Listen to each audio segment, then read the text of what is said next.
Hello दोस्तों, study with concept के इस स्टडी प्लेटफॉर्म पर आप सभी का स्वागत है। तो यहाँ पर एक क्वेश्चन है, इसको हम चेक करेंगे। तो क्वेश्चन आपका कि क्या आप इस मत से सहमत हैं कि पुरातात्विक साक्ष्य प्रायः साहित्यिक स्रोतों को बेहतर समझने में सहायता करते हैं? टिप्पणी कीजिए। यानी ये कह रहा है कि पुरातात्विक जो साक्ष्य हैं वो साहित्यिक साक्ष्य को समझने में किस तरीके से सहायता करते हैं, उनके बारे में लिखना था।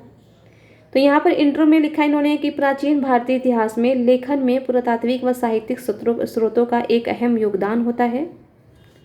इसके योगदान में पुरातात्विक स्रोत व साहित्यिक स्रोत के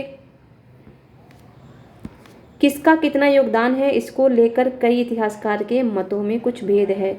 मैंने फिर आपको बोला था कि कई इतिहासकार के बजाय आप लिख दिया कीजिए इसमें कि इसको लेकर के विवाद बना हुआ है, ऐसे करके लिख दीजिए आप, ठीक है। फिर आपका कि यदि प्राचीन इतिहास के अध्ययन में स्रोतों का अधिक महत्व सर्वप्रथम आरंभिक सभ्यता की जानकारी पुरातात्विक स्रोतों पर ही आधारित मानी जाती थी और इसकी प्रत्यक्ष साक्ष्य भी मौजूद होती थी। साहित्यिक स्रोत भी यदि इतिहासकारों के मतों के अनुसार देखा जाए तो यह स्रोत द्वितीय श्रेणी में आते हैं।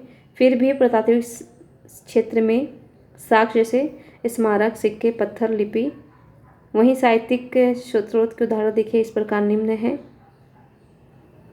आदि इतिहासकार स्रोतों को कीजिए जो इसका लेखन प्रदान किया उसके उजागर किया। इसके मत में इतिहासकारों का मानना है कि पुरातात्विक स्रोत अर्थात साक्ष्य प्राय साहित्यिक स्रोतों में बेहतर समझने में कुछ दूरी तक अच्छी भूमिका निभाते हैं, पर यह कहा जा सकता है कि इसकी योगदान पूरी तरह से सटीकता पाने में कुछ सीमाएं दिखाई देती हैं। साहित्यिक स्रोतों के कई ग्रंथ लिखे गए हैं जिसकी कोई एक निश्चित अवधि नहीं, काल का अभाव, अतः यदि इसके संदर्भ में मतों की अपनी विचार दे तो मुझे उन सारे इतिहासकारों के मतों से सहमति होती है। मुझे पूरी तरह से नहीं, फिर भी इतिहासकारों के अनुसार मैं ये कह सकता हूँ कि ये देखिए, ये केस स्टडी नहीं है। यहाँ पर आप क्या कह सकते हैं क्या नहीं कह सकते, यहाँ पर ये चीज़ें नहीं दिखानी थी आपको, और ये बहुत बड़ा हो जा रहा है, इतना बड़ा भी आपको नहीं करना है। यहाँ पर थोड़ा सा बस आपने जो सीमाएँ दिखाई हैं वो ठीक है, बाकी आप क्वेश्चन से भटक गए हैं। यहाँ पर जो भी चीज़ें आपने लिखा है, ठीक है, आपने साहित्यिक स्रोत को बता दिया कि क्या क्या है, आपने ये भी बता दिया कि जो पुरातात्विक स्रोत हैं वो क्या क्या है, लेकिन किस तरीके से योगदान निभाते हैं, क्या करते हैं, एक दूसरे को किस तरीके से पुष्टि करते हैं, वो चीज़ें यहाँ पर आप नहीं दिखा पाए हैं। तो सबसे पहले यदि आप पुरातात्विक साक्ष्य का इंट्रो अगर देखें यहाँ पे, तो ये जो लाइन है ये तो ठीक है आपका। अब यहाँ से आपको क्या करना था, यहाँ से आपको जोड़ देना था कि कह रहा है कि अहम योगदान होता है जो न केवल साहित्यिक ग्रंथों की जानकारी पुष्टि करते, बल्कि विभिन्न कालों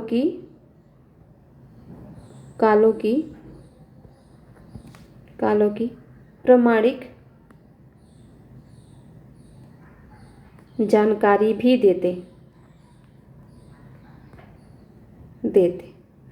अब यहाँ पे जैसे देते, जैसे, अब यहाँ से आपको पॉइंट में लिख देना था।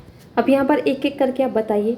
एक तो बता दीजिए आप कि जो बोगज कोई अभिलेख है वो किसकी जानकारी प्रदान करता है, तो ऋग्वैदिक कालीन देवताओं की। तो बोगज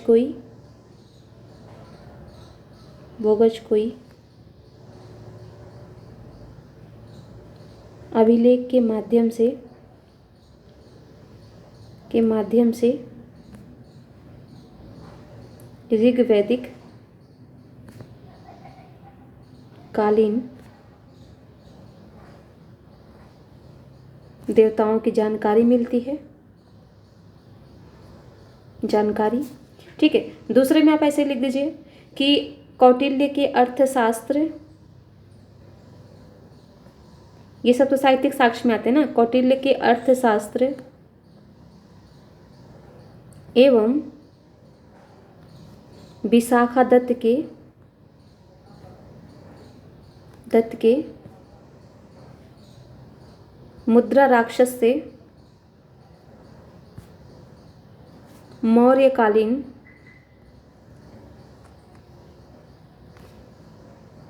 सामाजिक, आर्थिक,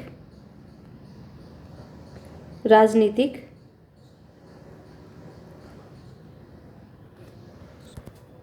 घटनाओं पर प्रकाश पड़ता है, जिसकी पुष्टि मौर्यकालीन सिक्कों से होती। ठीक है, जैसे ये अर्थव्यवस्था की समृद्धि को बताते हैं। जैसे आर्थिक का यहाँ पर पुष्टि होगा कि मौर्यकालीन जो सिक्के थे, इसका मतलब कि विनिमय प्रणाली पर आधारित नहीं था वहाँ का व्यापार। सिक्के वगैरह चल रहे हैं तो जाहिर सी बात है कि आर्थिक स्थिति उसकी क्या होगी, सुदृढ़ होगी, मजबूत होगी, जब भी तो सिक्कों को चलाया जा रहा है। तो मजबूत अर्थव्यवस्था को केवल अर्थशास्त्र ही नहीं बता रहे, वहाँ पर सिक्के भी बता रहे हैं। ठीक है, फिर आप लिख दीजिए यहाँ पर तीसरा लिख दीजिए। 3-4 पॉइंट लिखने हैं क्योंकि 150 का ही है। तीसरा आप लिख दीजिए, आप इसमें रामायण महाभारत से लिख दीजिए कि रामायण, क्रम में लिखिएगा, थोड़ा सा मैं ही मिस्टेक कर दी यहाँ पर आ जाइएगा आप सीधा दूसरे पॉइंट पे आप लिख दीजिएगा रामायण महाभारत वाला, इसको तीसरा कर लीजिएगा, दूसरे पे इसको लिखिएगा रामायण एवं महाभारत को लेकर, पहला होगा ये होगा आपका पहला, ये होगा आपका दूसरा और ये होगा आपका तीसरा। रामायण एवं महाभारत को लेकर तिथि मतभेद, परंतु अब यहाँ पर एक नाम डाल दीजिए, परंतु ये नाम याद रख लीजिएगा, हिल्टेबेटेल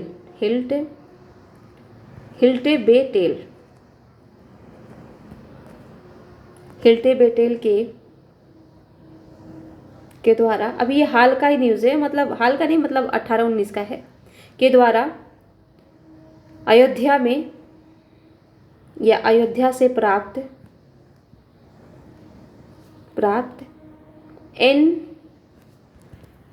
NPBW, इसका हिंदी में मैं लिख देती हूँ, उत्तरी कृष्ण मार्जित मृदभांड। आप ये भी लिख के आ सकते हैं, बस इसको क्या होगा, रोमन अक्षर में लिखिएगा NPBW,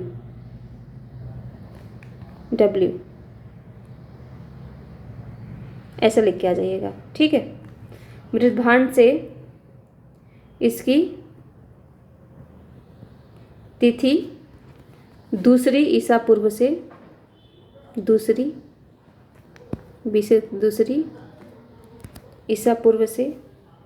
सर यहाँ पर शताब्दी, दूसरी शताब्दी से प्रथम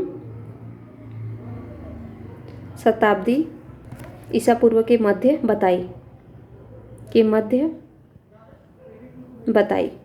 ठीक है, तो यहाँ भी जो पुरातात्विक साक्ष्य हैं उन्होंने यहाँ पर अपनी भूमिका निभाई साहित्यिक स्रोतों की पुष्टि करने में। तो देखिए यही पूछ रहा ना कि क्या आप इस मत से सहमत है कि पुरातात्विक साक्ष्य प्रायः साहित्यिक स्रोतों को बेहतर समझने में सहायता करते हैं। तो बिल्कुल यहाँ पर सहायता कर रहे हैं। एक और लिख दीजिए आप यहाँ पर लीजिए चौथा, हर्षवर्धन से लिख दीजिए आप एक, बाणभट्ट के हर्षवर्धन चरित्र से इसके विजयों का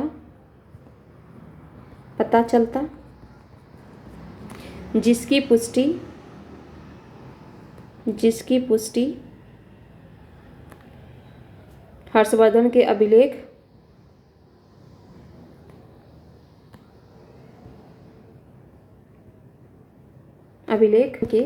नहीं, शिलालेख है हर्षवर्धन के, नहीं वो है ताम्रपत्र शिलालेख है। ठीक है, हर्षवर्धन के नवसारी ताम्रपत्र शिलालेखों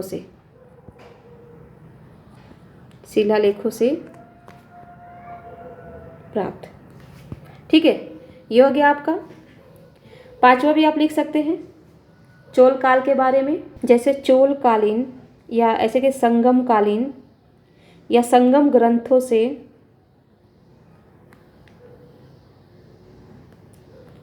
से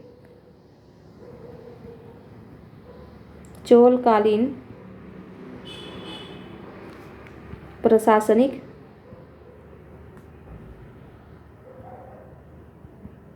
स्थिति का पता चलता, जिसकी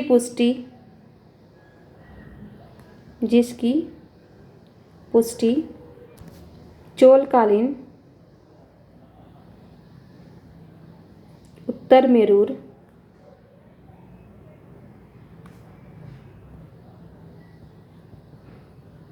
अभिलेख द्वारा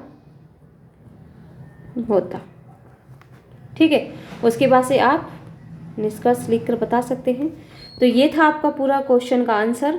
इस तरीके से आपको बताना था कि किस तरीके से कौन सा वो कर रहे हैं। यहाँ पर थोड़ा सा आप, मैं फिर कहूँगी, समझिए थोड़ा सा चीज़ों को और समझ करके लिखने का यहाँ पर प्रयास कीजिए। ठीक है, यहाँ पर यदि आपसे पूछता कि पुरातात्विक स्रोत कौन कौन से हैं, साहित्यिक स्रोत में कौन कौन से आते हैं, तो ये सब चीज़ें लिखने की ज़रूरत थी आपको। ठीक है, अब यहाँ पर आपने जो सीमाएं लिखी हैं, यहाँ पर आपसे यदि सीमाएं पूछता साहित्यिक साक्ष्यों का, तो सीमाएं आपको यहाँ पर दिखानी थी। वहाँ पर सीमाएं नहीं पूछा है। इन्हीं सीमाओं के बजाय आपने यहाँ पर काल का अभाव, जिसकी पुष्टि इस ग्रंथों में काल का अभाव है और इसकी पुष्टि ये सिक्के करते हैं, ये शिलालेख करते हैं, ये ताम्रपत्र करते हैं, इस तरीके से आपको चीज़ों को दिखाना था। फिर यहाँ पर देखिए कई ग्रंथ जिसके कोई एक निश्चित प्रमाणिकता अवधि नहीं, तो आप रामायण महाभारत को दिखा सकते हैं।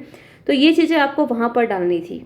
तो इस तरीके से आप क्वेश्चन को लिखिए, थोड़ा सा समझिए। आप 10-12 क्वेश्चन जब लिखेंगे ना, तो आपको चीज़ें समझ में आ जाएंगी कि कैसे आंसर लिखना है, कैसे क्या करना है।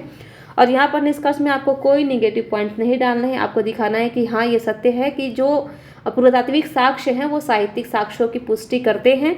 इस तरीके से आप अपने निष्कर्ष को बताते हुए समाप्त कर सकते हैं। तो इसी के साथ इस वीडियो को यहीं समाप्त करते हैं। आप सभी को हमारे साथ बने रहने के लिए बहुत बहुत धन्यवाद।